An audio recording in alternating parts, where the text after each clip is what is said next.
Okay, सो UP का population density काफी ज्यादा है। And if you see the every year Mumbai and Delhi में हमेशा कंपटीशन रहता है। मुंबई एंड दिल्ली में, अब दोनों में फर्क क्या है? Mumbai is a city, but Delhi अगर आप देखोगे तो दिल्ली क्या है? It is a State. UT. It is a UT, UT है, तो उस हिसाब से इसको स्टेट का थोड़ा ये रहता है। ठीक है, और ये क्या हो गया? सिटी हो गया। ठीक है, सो फिर भी अगर आप दोनों में ये कंपैरिजन करोगे तो मुंबई का डेंसिटी थोड़ा दिल्ली से ज्यादा है। और सबसे कम डेंसिटी कहाँ पे देखने को मिलती है? Goa. गोवा। राजस्थान ना सर? राजस्थान। तो राजस्थान तो डेजर्ट एरिया तो वही होगा ना कम? वही उससे हम लेके आएंगे। बोलो। सो अरुणाचल प्रदेश, ठीक है, अरुणाचल प्रदेश में आपको डेंसिटी काफी कम देखने को मिलेगी। अरुणाचल प्रदेश में that is a hilly area, और वहाँ पे लोग भी कम है। सो वहाँ पे अगर आप जाओगे तो वहाँ पे 18-19 people you will see in a per square metre. ठीक है, per square kilometre. Okay, clear है? Please write it down, then will move.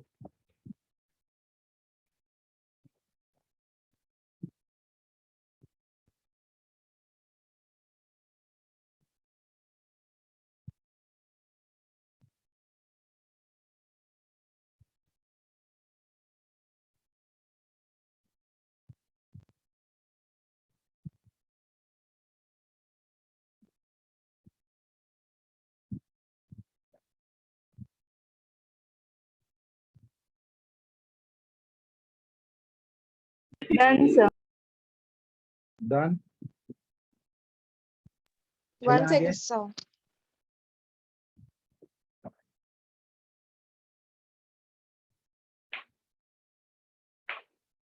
Done, sir. Okay,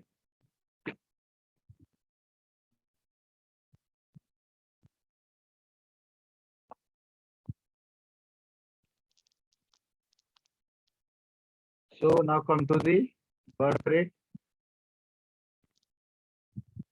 So it refers per capita birth. It refers per capita birth. Example, in a pond there are 20 lotus plants last year, and through reproduction 8 new plants are added.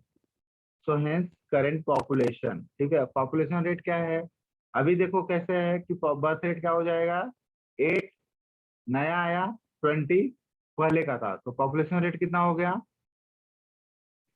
0.2. जितना total है पहले, फिर हाँ, total को जितना अभी जितना add हो रहा है न्यू वाला उसको डिवाइड करने का। उससे डिवाइड करने का मतलब जो न्यू वाला है, जो न्यू वाला आया है उससे टोटल को डिवाइड करने का। So it will come what 0.4% offspring पर लोटस पर। अब देखो क्या होता है, अपनी पॉपुलेशन कितना है? बिलियन में है। 1.3. तो अभी बिलियन जो है 1.3 1.4 जो भी है, ठीक है। अब ये पूरा बिलियन को number of total produce, number of birth से डिवाइड कर सकते हैं, तो ये थोड़ा सा क्या हो जाएगा? हार्ड हो जाएगा। तो इसलिए हम लोग क्या करते हैं, we take number of birth per thousand, number of population in a given area। समझे? Yes.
Done, everyone?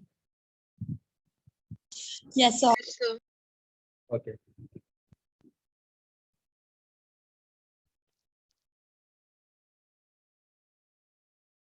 Now come to the death rate. So same thing, it refers the per capita death. So for an individual in a laboratory population of 40 fruit flies die during a week. So hence the death rate become 4/40.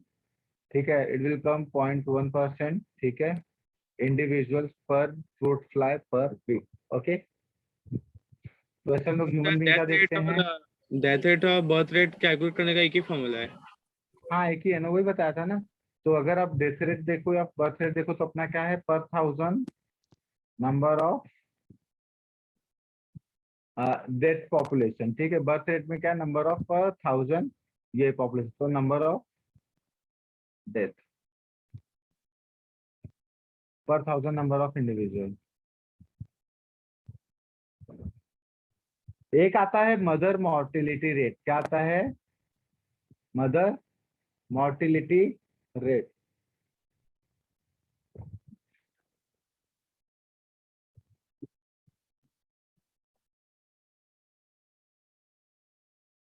और sir maternal mortality rate भी आता है. Mother mortality rate, maternal mortality rate, both are the same thing. अच्छा.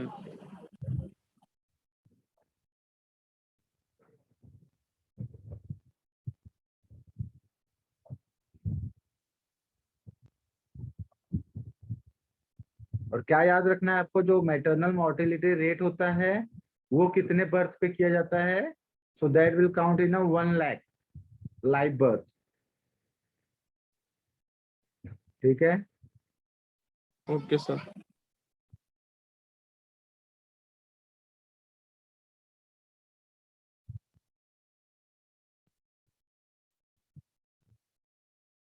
सो maternal mortality rate क्या है, कौन मरता है इसमें,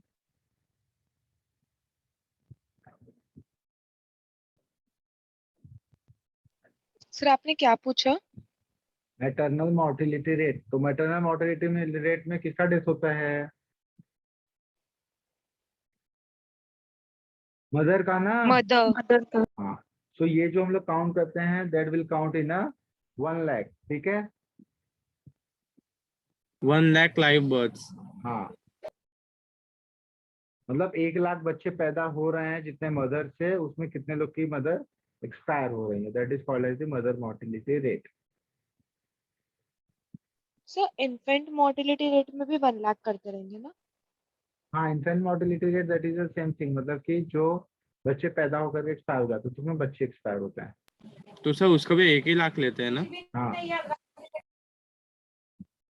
इसका जो अगर आप देखोगे मैटरनल मॉर्टिलिटी रेट इंडिया का 254 था 2004-06 में, फिर 212 हुआ, 2010-12 में जो है 178 है.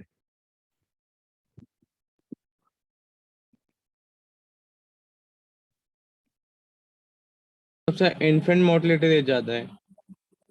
हाँ,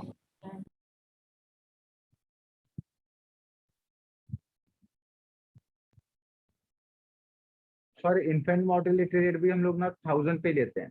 केवल मतलब अपना MMR मैटरनल मॉर्टिलिटी रेट जो है वही हम लोग 1 लाख पे लेते हैं. ओके. एग्जाम में आता है, बाकी सब जितने भी मॉर्टिलिटी रेट हैं, मतलब जितने भी रेट हैं सब हम लोग 1000 के हिसाब से ही लेते हैं. बस MMR जो है मैटरनल मॉर्टिलिटी रेट, वो जो है वो 1 लाख के हिसाब से लिया जाता है, तो इसलिए एग्जाम में उसके बारे में थोड़ा एम्फसाइज किया जाता है.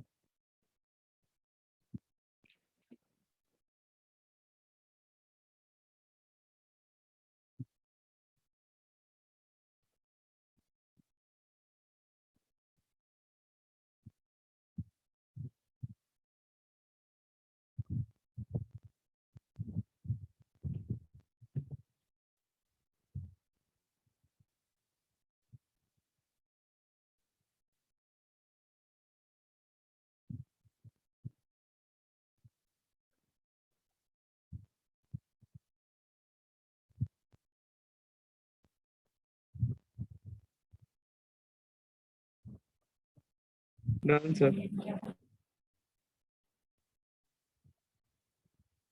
Done, everyone?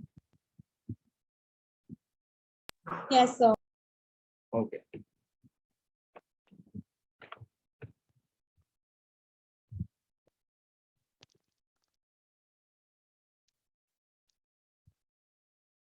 Now come to the sex ratio.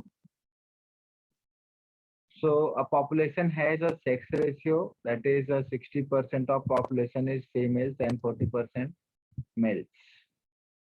So normally देखो क्या होता है, नॉर्मली जब हम लोगों को पढ़ाया जाता है तो उसमें क्या बताया जाता है कि our body is make like that, कि अपने पास जो है 50% मेल और 50% क्या होने चाहिए, फीमेल होने चाहिए, ये पढ़ाया गया है। हाँ Yes.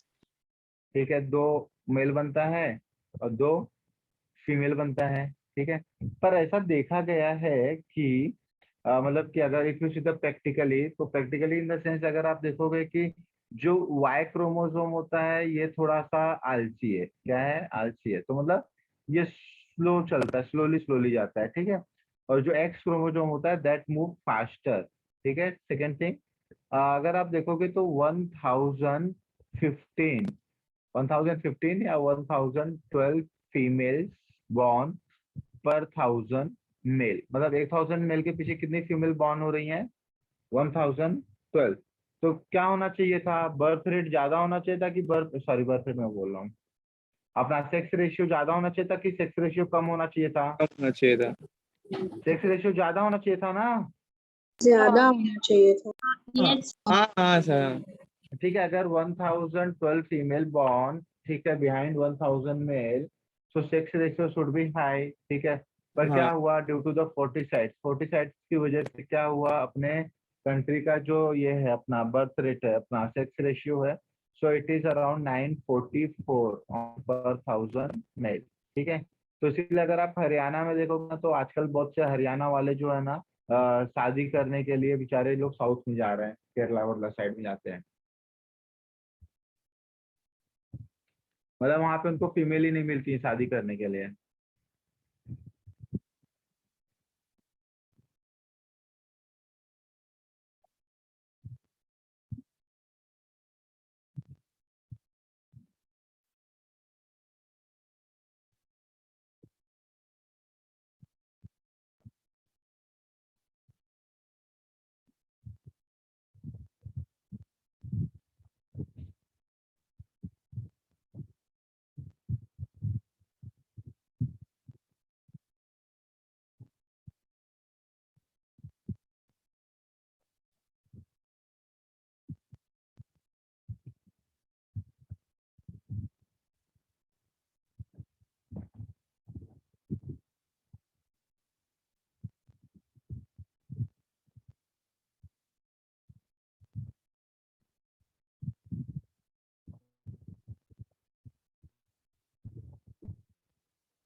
सेकंड पिक्चर में कॉक और हैन की पॉपुलेशन सेम ही है ना?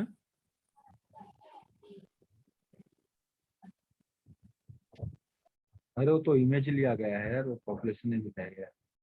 नहीं मतलब ये देखने में लग रहा है कि 3 कॉक है और 3 फीमेल है। अच्छा, पहचान लेते हैं क्या?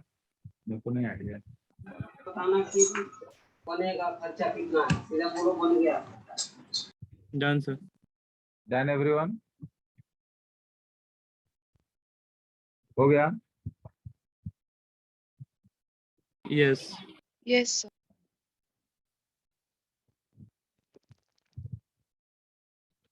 So now come to the age pyramid. If you see the age pyramid, so it is the structure obtained when age distribution, that is percentage of individual in a given age or age group, is plotted for a population. So for human being, age pyramid generally show age distribution of male and females in a combined diagram. अब देखो क्या है, can you see the pyramid? तो आपको बीच वाली line दिख रही है, यस। तो बीच वाली लाइन का एक साइड जो है वो क्या है, मेल, दूसरा साइड क्या है, फीमेल। फीमेल। क्लियर है? अब ये देखो एज ग्रुप है, ये क्या है, दिस इज द बर्थ, इतना क्या होता है, बर्थ होता है। फिर इतने लोग जो होते हैं वो क्या होते हैं, चाइल्ड, फिर एडल्ट, फिर एज जो होता है उनका कितना हो जाता है, 50 to 60, फिर 60 to 70, मोर देन 70। ठीक है? So that is the post reproductive age जो है, and that is the reproductive age and the year. ठीक है? अब यहाँ पे देखो आपको 3 टाइप के दिखाई दे रहे हैं pyramid. Can you Yes. See 3 type of pyramid? हाँ तो फर्स्ट टाइप जो पिरामिड है, तो ये पिरामिड कब बनता है, when population is growing. Growing. Population is growing मतलब सबसे ज्यादा बच्चे पैदा होते हैं, फिर धीरे धीरे धीरे धीरे धीरे थोड़े से उसमें मर जाते हैं, ऊपर जाते जाते, फिर थोड़े से मर जाते हैं, फिर थोड़े से मर जाते हैं, फिर तो ये जो होता है क्या होता है, ये एक्सपांडिंग पॉपुलेशन हो जाता है। क्या हो जाता है इसको, एक्सपांडिंग पॉपुलेशन। Expanding population. अगर आपको ऐसे टाइप का दिखे कि मतलब कि जितने पैदा हुए चाइल्डहुड एडल्टहुड में जाते जाते उतना ही है रिप्रोडक्टिव एज में, पोस्ट रिप्रोडक्टिव एज में उनका पॉपुलेशन थोड़ा कम हो रहा है, तो उसको हम लोग बोलते हैं स्टेबल पॉपुलेशन। क्या बोलते हैं, स्टेबल पॉपुलेशन। Stable population. ठीक है?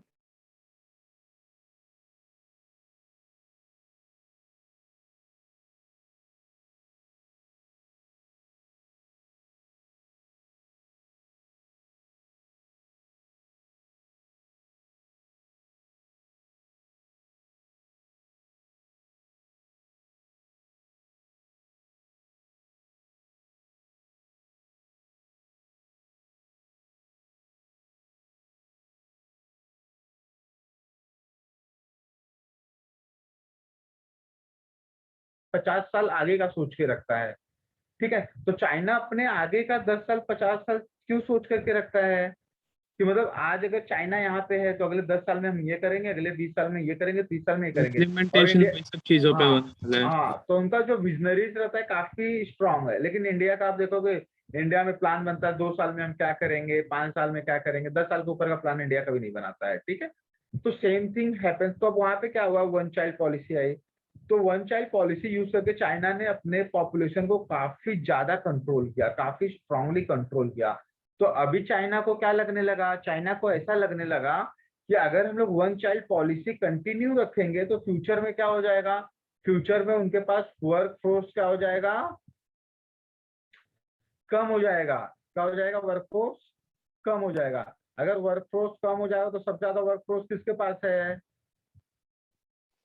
इंडिया। इंडिया। इंडिया के पास है। तो चाइनीज लोगों ने सोचा कि अपने को काम करने के लिए लोगों को कहाँ से बुलाना पड़ेगा, इंडिया। इंडिया। इंडिया। और इंडिया वाले जहाँ जाते हैं वहां पे। ठीक है? सो इसलिए क्या हुआ, फिर चाइना ने अपने पॉलिसी को चेंज किया। चाइना ने अपनी पॉलिसी को चेंज करके वन चाइल्ड पॉलिसी से इससे क्या कर दिया, टू चाइल्ड। 2 child policy. ठीक है? अभी अगर आप देखोगे कि जो जापान है, जापान की भी पॉपुलेशन काफी कम है। ठीक है?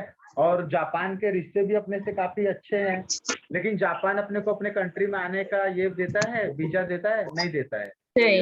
जापान क्या बोलता है, आप हमारे काम को लो अपने कंट्री में करो, लेकिन हमारे कंट्री में मत आओ। ठीक है? तो they are not allowing the Indians to come there country. Okay, so same thing. अब यहाँ पे देखो क्या हुआ कि 2 चाइल्ड पॉलिसी उसने क्यों यूज किया। अभी इंडिया है तो इंडिया भी क्या कितने दिन से गाना गा रहा है, इंडिया भी बोल रहा है कि हम दो हमारे दो, हम दो हमारे दो। इंडिया हम दो हमारे दो का गाना क्यों गाता रहता है, बिकॉज हम दो हमारे दो का मतलब होता है that is called as the replacement population. क्या बोलते हैं इसको, रिप्लेसमेंट पॉपुलेशन। पॉपुलेशन। ठीक है? हम दो हमारे दो, वे टू आवर टू। ठीक है? सो ये जो स्लोगन है वी टू आवर टू, इसका मतलब क्या हुआ कि कोई भी एक कपल है, कपल है तो मतलब कितने इंडिविजुअल हुए, 2। 2 इंडिविजुअल। ठीक है? अभी ये 2 इंडिविजुअल है, अब उनके पास 2 बच्चे हुए हैं।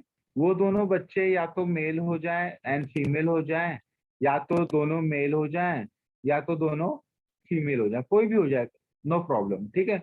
अब क्या होगा, वो जो 2 लोग हैं तो बाकी के ये दो लोग जो हैं, ठीक है, ये दो जो लोग हैं, इनसे कितने लोग बने? 2 लोग बने, ठीक है। अब बाकी का जो 2 लोग रहेंगे, 2 इंडिविजुअल रहेंगे, उनके पास भी मेल फीमेल बने, हाँ मेल फीमेल। अब मान लो इसका मेल आकर के इससे शादी कर रहा है, इसका फीमेल आकर के इसके मेल से शादी कर रही है, फिर से कितने कपल बने? 2 कपल बन गए। और कितने कपल मरे? 2 कपल मर गए। समझ में आया? तो क्या मतलब जो 2 लोगों ने रिप्रोड्यूस किया है 2 लोगों को, तो जो 2 लोग हैं वही 2 लोग, मतलब कि जो उनके डॉटर या सन है, उन लोग किसको रिप्लेस करेंगे? They replace their own parents, so that is called the replacement population, ठीक है। तो ये पॉपुलेशन काफी अच्छी मानी जाती है, इसलिए इंडिया स्लोगन लेके चलता है, हम दो हमारे दो। ये जो पहला ग्राफ दिख रहा है वो किसका है? First graph belongs to India. India, second graph belongs to European Union, और यू कैन से यूएसए, ठीक है। उनका क्या है? Stable population. ये किसका है? जापान। आपको मालूम है ना, जापान जो है डिक्लाइनिंग पॉपुलेशन की तरफ जा रहा है। यू नो दैट और नॉट? नहीं हेलो, पता। No, ठीक है। sir. जापान में क्या है, जैसे इंडिया में क्या होता है, इंडिया में मैरिज कब हो जाता है? लड़कियां 18 साल की हुई तो मम्मी पापा को सोचते हैं कि यार किसी के साथ भाग जाएगी, इससे अच्छा पहले से किसी के साथ भगा दो उसको, ठीक है। तो इंडिया में अगर आप मैरिज देखोगे तो मैरिज की एज जो होती है दैट इज, पहले तो 15 से 17-18 तक थी, ठीक है। थोड़ा सा अब लोग सुधर रहे हैं तो 20-22 तक चले जाते हैं, ठीक है। अब देखो इंडिया की जो फीमेल्स हैं उनकी शादी 20-22 ईयर में हो जाती है, तो इनके पास रिप्रोडक्टिव एज कितने का बच जाता है? 22 to 23 ईयर रिप्रोडक्टिव एज है कि नहीं? हाँ, सर और जो 35 तक नॉर्मल रहता है ना? हाँ 35 मतलब 30 तक नॉर्मल माना जाता है, मतलब कि अगर फीमेल में सबसे अच्छा रिप्रोडक्टिव एज देखना है तो it is in between 25 to 30, 25 to 30 year के बीच में अगर फीमेल ने कंसीव किया है, so it is a good age for conceivement, okay. So अब देखो यहाँ पे क्या हुआ कि वो फीमेल के पास कितना एज बचा? Around 20 to 23 year reproductive age बचा हुआ है इस फीमेल का। हाँ. हाँ अब यही चीज अगर आप जापान में देखोगे तो जापान में लड़कियां इतना पढ़ती हैं, इतना पढ़ती हैं, इतना पढ़ती हैं, उनको अपना कैरियर बनाने में 35 साल निकल जाता है। अब उनके पास कितना टाइम बचा है? 10 साल. 10 साल। अब 35 साल में उन्होंने केवल अपना कैरियर बनाया है, 2 साल कमाने वमाने में जाएगा, फिर 8-10 साल में वो कितने बच्चे पैदा करेंगे?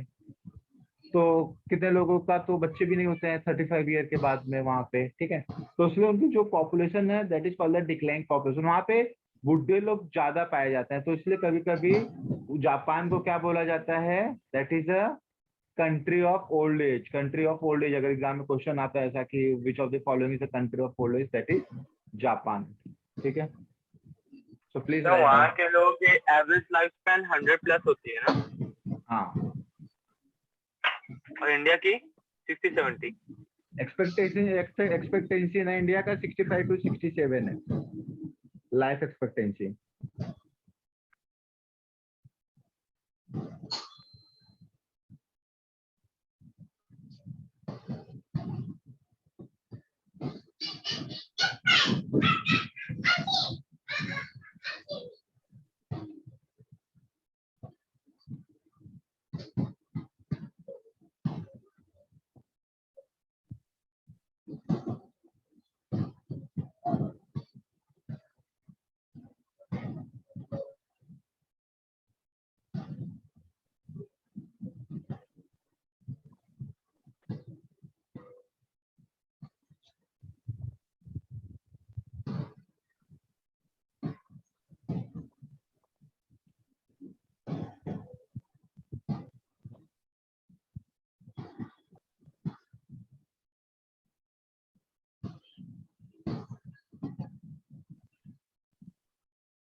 Done sir. डन एवरीवन, हो गया सबका? Okay, Yes, sir. So you take break, we will meet at 8:10, ठीक है? Okay, sir. Okay, Okay. चलो।